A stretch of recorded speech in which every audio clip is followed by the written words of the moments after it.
Hello guys, welcome to our YouTube channel tasty bites. ഇന്നൊരു മാമ്പഴക്കറി ഉണ്ടാക്കുന്നത് എങ്ങനെയാണെന്ന് നമുക്ക് നോക്കാം.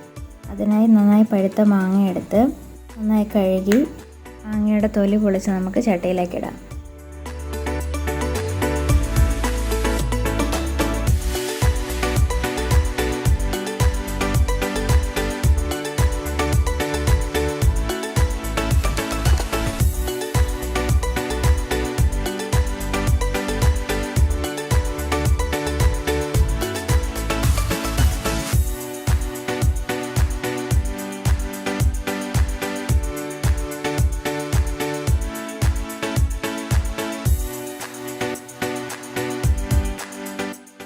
അതിലേക്ക് ലേശം മഞ്ഞൾപ്പൊടി,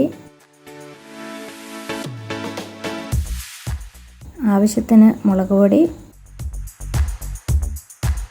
ആവശ്യത്തിന് ഉപ്പ്,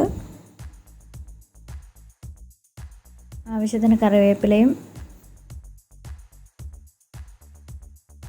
5-6 പച്ചമുളക് നമുക്കിതിലേക്ക് ഇടാം. കുറച്ച് പച്ച വെളിച്ചെണ്ണ ഒഴിക്കാം.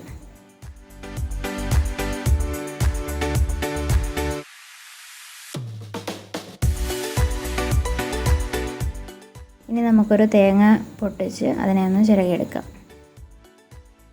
1 മുറി തേങ്ങയും ഉള്ളിയും ജീരകവും കൂടി നമുക്കൊന്ന് അരച്ചെടുക്കാം.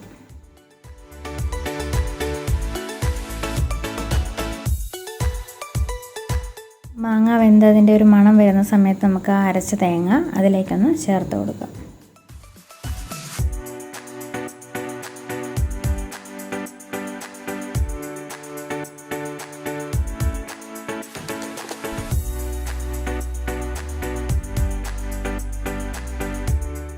നമ്മുടെ ടേസ്റ്റി ആൻഡ് സിമ്പിൾ മാങ്ങാക്കറി റെഡി.